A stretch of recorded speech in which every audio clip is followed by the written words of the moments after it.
favorite TV station.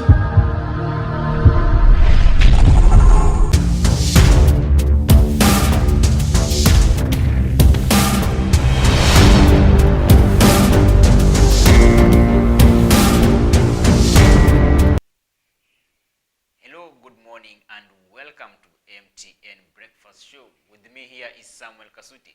Remember, this is the only show that you got to get aspirants, the political analyst, and above all, family guidance and counseling. Remember, this is MTN. You can like us on Facebook as MTN Kenya. Twitter is at MTN Kenya, and Instagram is MTN Kenya. Today we shall just look a few of the top stories that are running or that are trending here in Kenya. Donald Trump sacks FBI Director Comey. Just news in from UK. Donald Trump has just sacked in FBI Director Mr. Comey, and Southern Sudan President sacks controversial army. Southern Sudan, maybe if I can just read the Southern Sudan president who sacks controversial army chief, because Southern Sudan President Salva Kiir sacked his powerful hardline army chief Paul Malong on Tuesday, a government spokesman said. Just yesterday, Salva Kiir, His Excellency Salva Kiir, sacked his chief army in Southern Sudan. I don't know what could be the reason, but the General Paul Malong, long regarded as an ethnic nationalist of Kiir's majority Dinka tribe, was replaced, though he was replaced by James Ajongo, Maut Akaria soldier. He was immediately sacked and again immediately replaced by his counterpart called General James Ajong. And the decrees are true, one for the relief of Chief of General Staff General Paul Malong. Remember, he is the former commander-in-chief in Southern Sudan under Salva Kiir administration. And Attorney said the move was a routine changing of personnel. Some of the administrators in Southern Sudan are saying that it was the change of personnel. Maybe His Excellency Salva Kiir just wants the change of style in his administration. And just to look, aspirants gear up for campaigns here in Kenya as the campaigns now are hot. People are gearing up for their campaigns. That remember, the governors wants to go back in their seats. Same way to MPs, and the President Uhuru Kenyatta also, he is targeting to go back to presidential seat. And remember, so many political parties have emerged, and so many people want to succeed each other, because leadership, leadership is sweet, and once you are a leader, you feel so powerful, and once you are powerful, you can do a lot of things. And don't misuse your power. Just use your power to help each other and help society at large. Remember, this is MTN Breakfast Show. With me here is Samuel Kasuti. Keep on following us on Twitter at MTN Kenya. Facebook is MTN Kenya. And remember, Instagram is MTN Kenya. Just pop in your comments, your opinions on 0701 486625. And don't forget, today I have an amazing guest. From EASRLEIGH, Kamkunji constituency, EASRLEIGh North. Is an MCA aspirant. Just stay tuned to get more and to know more about him. Just to hear about his manifesto, and remember to ask his questions, to ask him the questions. Remember, if you have a burning issue, concerning Nairobi or concerning EASRLEIGH, to be specific, I have an aspirant MCA. He's a Rasta guy, but you'll get to know him. He's honorable. He's looking for MCA. He's an MC aspirant in EASRLEIGh North. Remember, this is MTN, your number one favorite TV station. And with me here is Samuel Kasuti. Stay tuned as we come in with your guest. Are you a local business person? Do you want to take your business to the next level? Don't worry. MTN Kenya is now reaching over 4 million people and creating a platform for you to reach your customer. Reach your customer to increase your business. Call or SMS us on 0701 486625. MTN Kenya, your #1 favorite TV station. Do you want to get prophetic word, receive healing, experience miracle, and hear the word of God?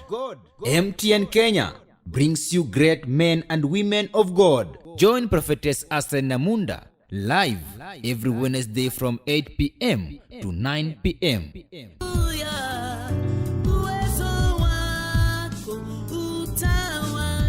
Bishop Clement Irungu from UK every Monday to Friday at 2 p.m. to 3 p.m., 9:30 p.m. to 10:30 p.m. and 3 a.m. to 5 a.m. Did you hear what I say? The more they chop you, the more you're becoming stronger. The more they chop you, the more you're becoming powerful. Pastor Andrew Mwiru from 7:30 p.m. to 8 p.m. every Tuesday. 17 tukue hapa. Ukielewa the sovereign will of God, hauishi na wasiwasi. Hauishi na wasiwasi, unasema Mungu, najua ni mapenzi yako nikuwe hapa. Bishop Elizabeth from 8 p.m. to 8:30 p.m. every Thursday live. An hour of healing, an hour of receiving Jesus Christ as your personal Savior, an hour of miracle signs and wonders as we hear the uncompromised word of God. And I believe that you're going to catch up with us. Bishop Margaret Wanjiru every Monday from 7 p.m. to 7:45 p.m.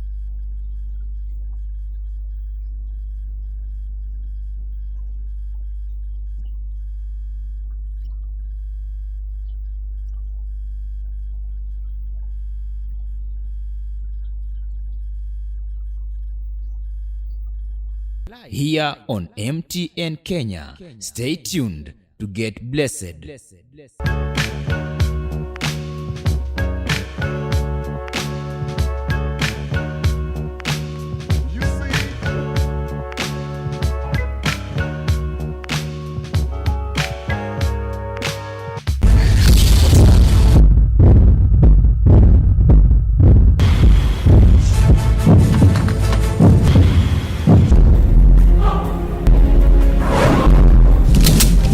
Today we have lost a gallant soldier.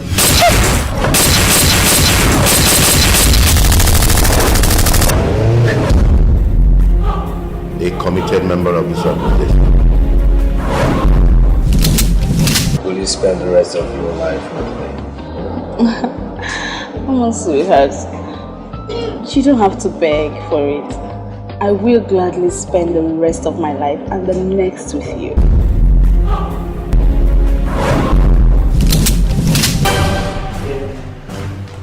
Hey baby, I was about coming upstairs. Did you sleep with her? Sleep with who?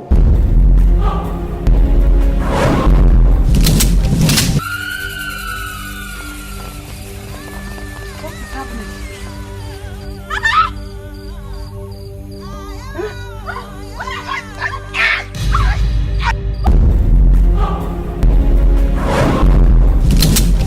A child that takes the food that belongs to the lion shall not live to have a taste of his flavor. As the custom demands, we're here to take the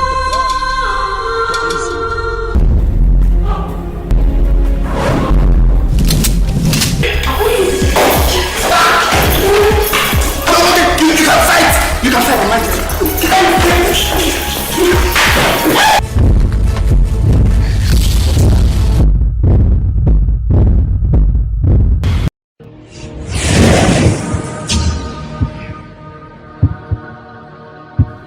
You are watching MTN Kenya, your #1 favorite TV station.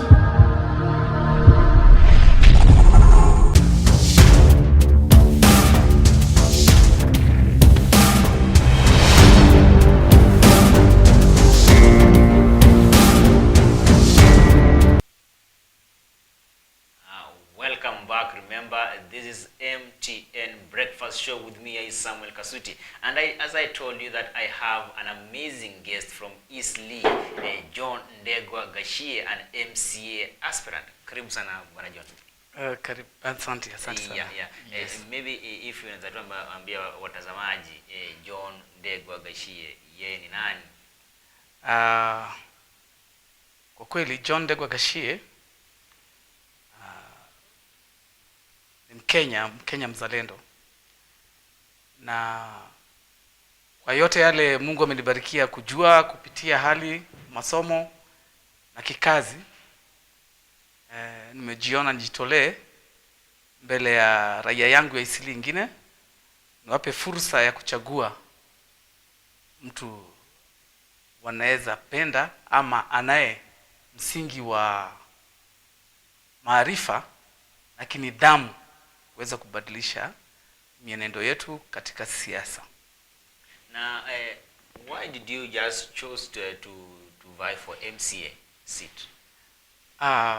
From my assessment, because I've been very interested in political management of our country, and I've come to realize it's the most important function in the country. And most educated people will complain, and do nothing about it. So because I have no previous experience in politics, I chose a least position, that is a member of county assembly. It's been maybe not as glamorous as maybe MP, senator, but because it's where the rubber meets the road, it is the most important seat starting off, and where you can actually get real contact with your people, and especially if you've been a resident of an area for a long time. Or maybe if you can just tell the audience which political party are you vying MCA for? I'm vying on the ticket. I'm already a candidate. I have been nominated, and that is with my Endeleo Chap. Yes, it is not a very old party, but the values it espouses, and especially of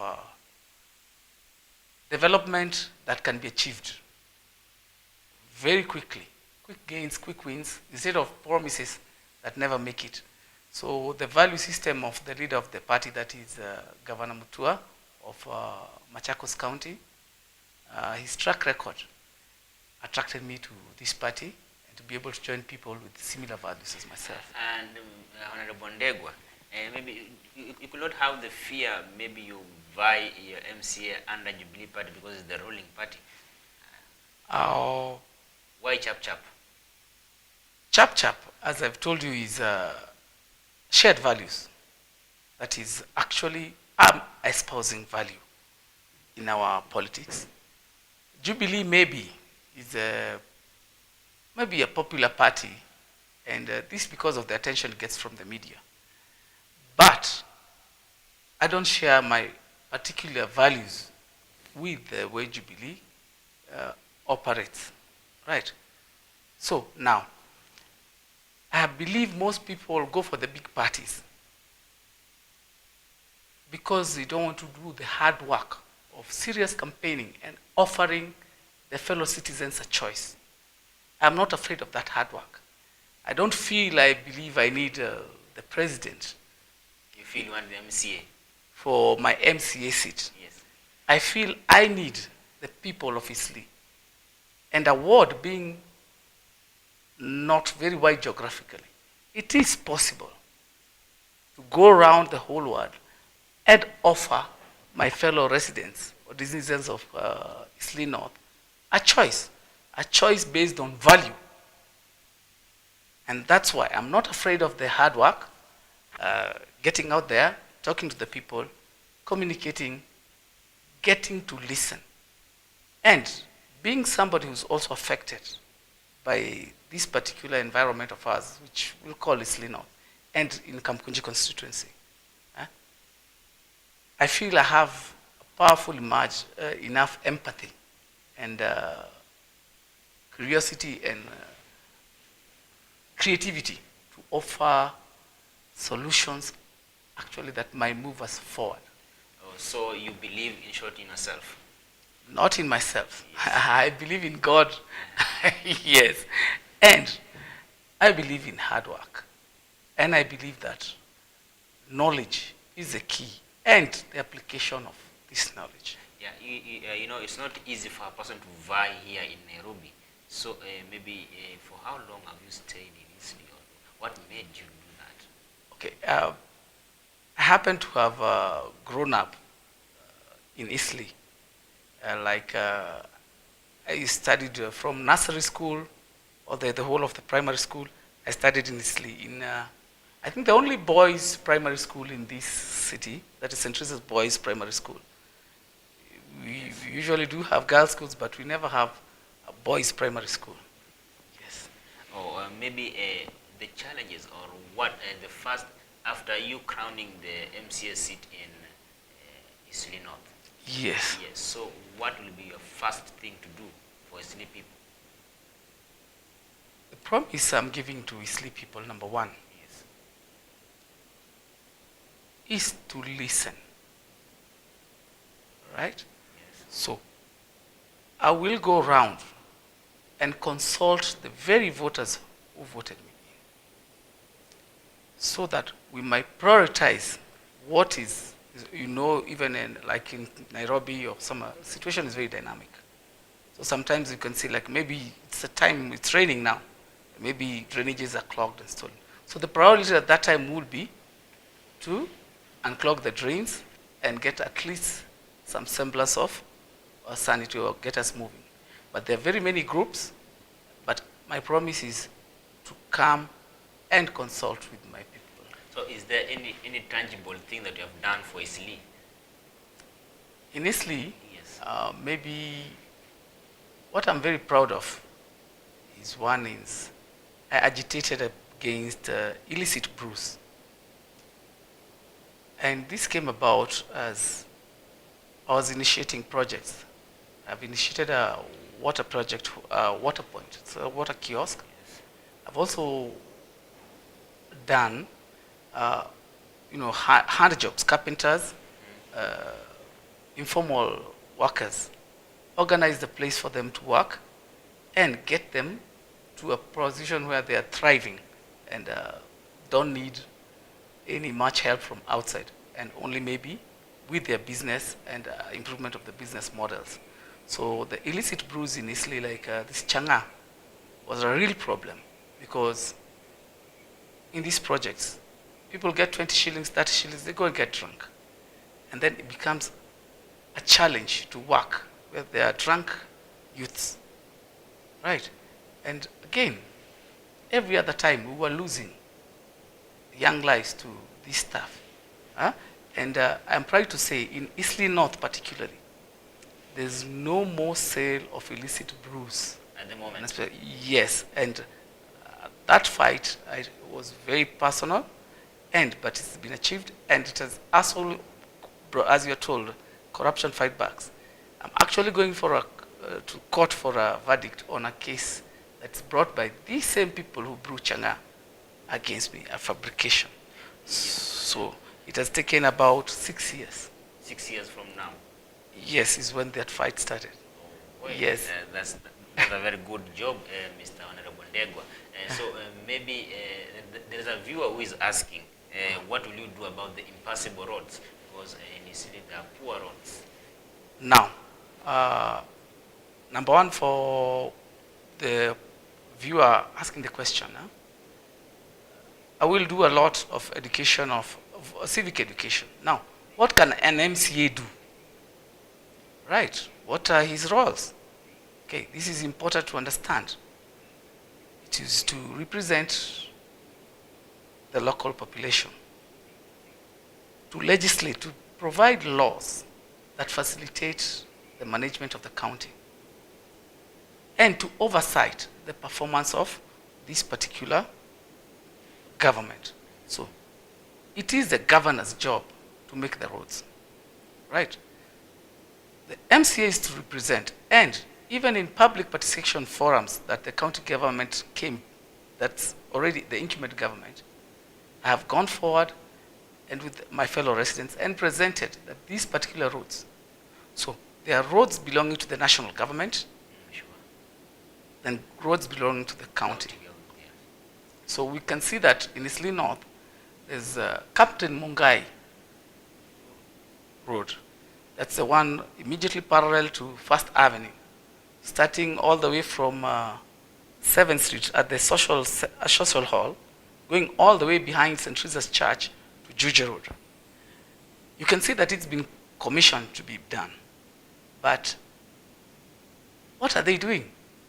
They're bringing soil, changing the soil, having some few earth movers there, and they seem to be always stuck. And now it's more than 2.5 years since it was commissioned, but there's no tangible progress. These are the things that I will go to push. And I promise not to take kickbacks, because I think that is a culture that brings that kind of impunity, so that the focus can be on performance of the contractor and be able to monitor the contractor fairly. But if you have taken a kickback, surely can you do this? Huh? So about these impassable roads, we will push and represent to the governor. I'm hoping the viewer will also be wise enough to choose a governor who is capable of performing. And in Nairobi, Eastleigh mostly is known for insecurity. Yes. So maybe as an MC, so how will you go about that? Now again, we come to the same issue. Yes. What is the role of an MCA vis-a-vis security? Yes.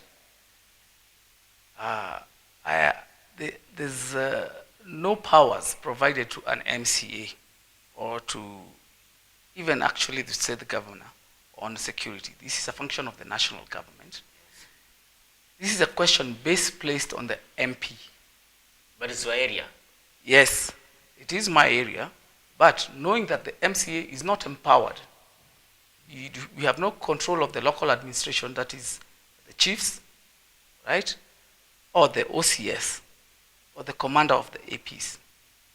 So the best to do in such a situation would obviously be a representative role, but it's somewhere where really an MCA will have no legal powers, right, on that particular area of security. But let me comment on security. Yes. In itself, in general, in Eastleigh. Yes.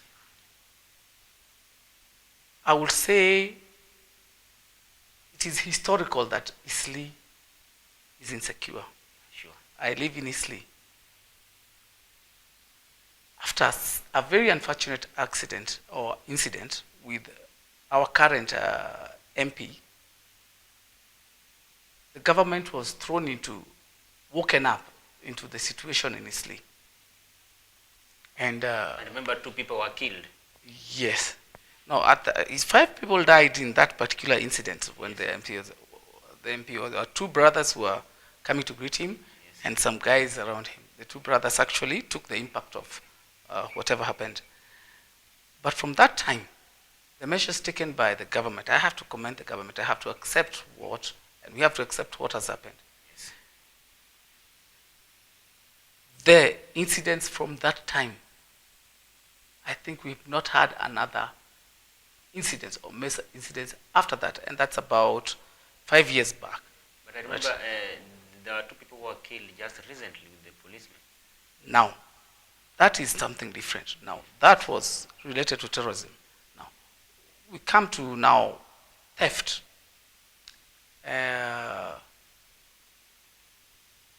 Yes, I might not agree totally with the methods of the police. And the 2 young men were, I think, who could they call them? They were, maybe we call them Pinji.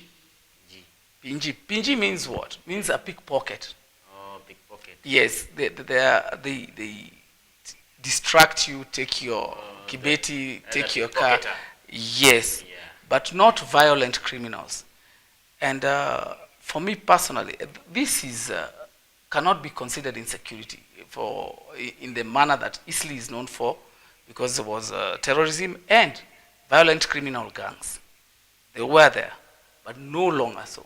So this, like pickpockets, if you take any matatu bus in Nairobi, you'll find maybe a pickpocket or two trying to lift your hard-earned money, but I don't think the solution is killing them, and especially for the young men. So when young people do stupid things all over the world. All right, so we should find a way of modeling them, rectifying them, and correcting them. We have correctional institutions. We have mentors. Sometimes maybe just putting somebody in jail for a month or 2 months sorts out their problems. Some of these people maybe are addicted to drugs, and this is a big problem, and maybe rehabilitation will do. All right, so in those, for petty crime, it's at a very minimal rate. It's not something that, like before, you'll worry about when walking about in Eastleigh, but unfortunately, you can't eliminate all crime. Okay, but for now, you can walk in Eastleigh at any time, night or day, without fear of losing your phone, getting carjacked, or getting robbed. There are the breakings of the shops, houses. It's no longer a thing that can raise alarm. It's very rare to hear of it, and the security forces have done a good job on that. And I can say, because I have businesses in Eastleigh, now we don't think about it. We used to consider about, we might get robbed. But now we don't worry about it. It's not something that is common enough to create worry. So now Eastleigh's problem, I would think, is not security. That has been taken care of. Maybe other issues. Maybe about the story of hawkers. Yes. Yeah, Eastleigh is a business zone. Yes, so yes. What can you say about hawkers? Because some of them are maybe nuisance to Eastleigh residents. Yes, you might. I think it's not the right word to say a nuisance, but people from different points of view will think of it differently, because the hawker will not consider himself a nuisance. Yes, sure. But maybe if somebody else is impeding the business of somebody else, they'd consider them a nuisance. So these are different points of view depending on your interest, right? So the hawker problem in Eastleigh is not unique in itself. The only uniqueness is in the vibrancy of the market in Eastleigh. That is unique in that now it actually brings it into sharp focus, all right? So we have the hawker thing was growing. Let's start at the state of our economy.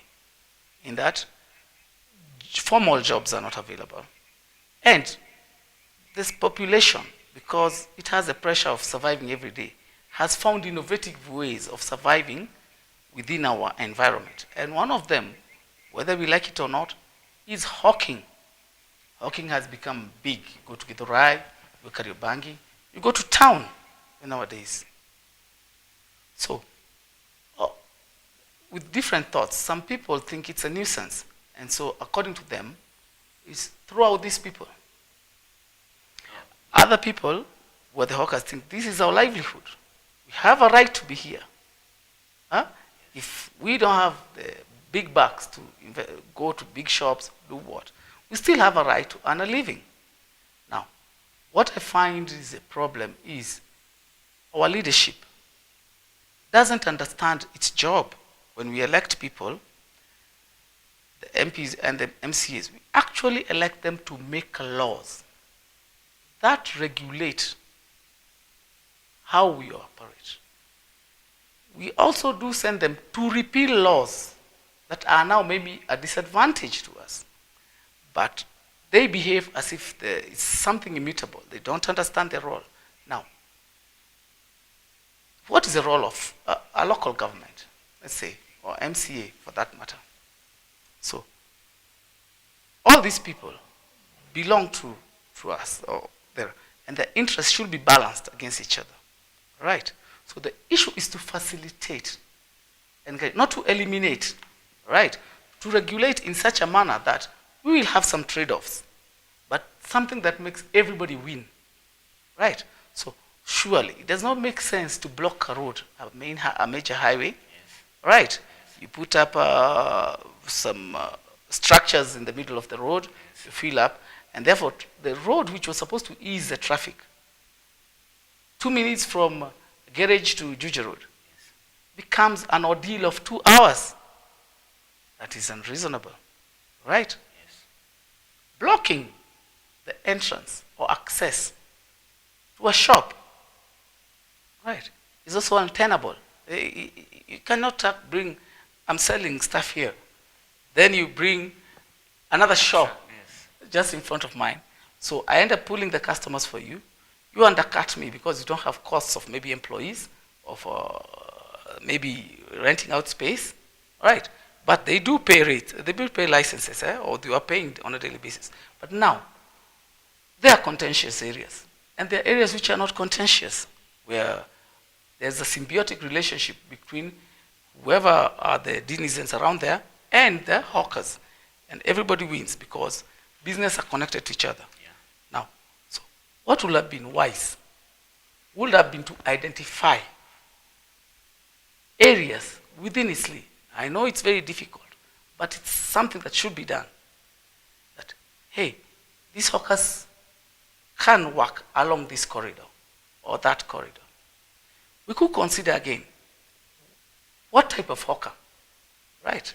So if we consider some hawkers are mobile and the things they're selling are not in competition with the people maybe in the malls or in the shop. Maybe somebody is having a bowl.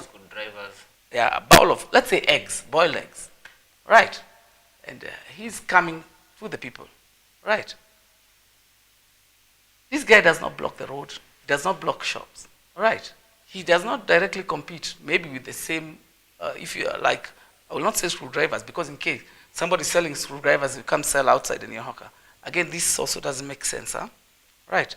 So, if we could regulate that maybe a hawker should be mobile or amount, but you cannot come and put up a structure. Maybe it will win for everybody. They will not block the parking, they will not block the road, they will also not block access. Since they are mobile, maybe he's carrying paper bags, maybe as you're saying screwdrivers, maybe he's carrying a pot of tea or a pot of coffee, right? So this kind of person doesn't actually create those problems that are associated with hawkers. And yet they are very gainfully employed. We should regret how maybe they should carry their stuff, how if they are disposing anything, how it should be disposed of so that they don't litter the place, right? And maybe along which places they should be able to go and where they should not be able to go. Yes. Be given a certain area. Yes. So in this case, this will take collective consultation with all the stakeholders, the hawkers, and the people who maybe do formal businesses who consider the hawkers a nuisance. And tell me, you're all citizens of this country. Yes. You cannot, the government is not there to employ, but to actually regulate and create an environment which as many people as possible can strive to work hard, survive, and enjoy the returns on their labor. And we see these are genuine jobs, right? So, but the way they are treated because of lack of development of the proper laws is they are criminalized, right? And the solution is grabbing them, throwing them onto some lorry, ending up at City Hall, then sticking up them with things they don't understand. And since these people don't really understand the legal system, how to challenge it, how to defend themselves, they tend to all go and agree to whatever charge they are framed with, and they have to pay several thousands. Maybe their earnings for 2 weeks, maybe for a month. And it makes them, it's very difficult for them to survive. So regulation would be better. And I will clearly tell it to the hawkers in Eastleigh. They listen. That it's a factor of law. They know one of the things that makes them feel or illegitimized is a factor that they have no interaction with the law. And the people they send to be lawmakers have no understanding of that particular role. Right? So, if they send this guy with an understanding, we want a law that will help us survive and create harmony in this particular environment. We are here.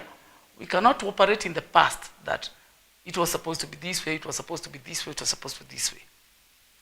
The local government has not kept up with infrastructure development, with the population growth.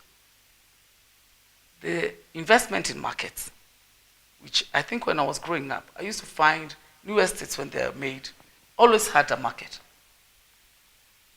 But sort of the spaces have disappeared, like the EASRLEIGH market that was there previously. There's no understanding of what's really going on, right? Is it still a market for the people?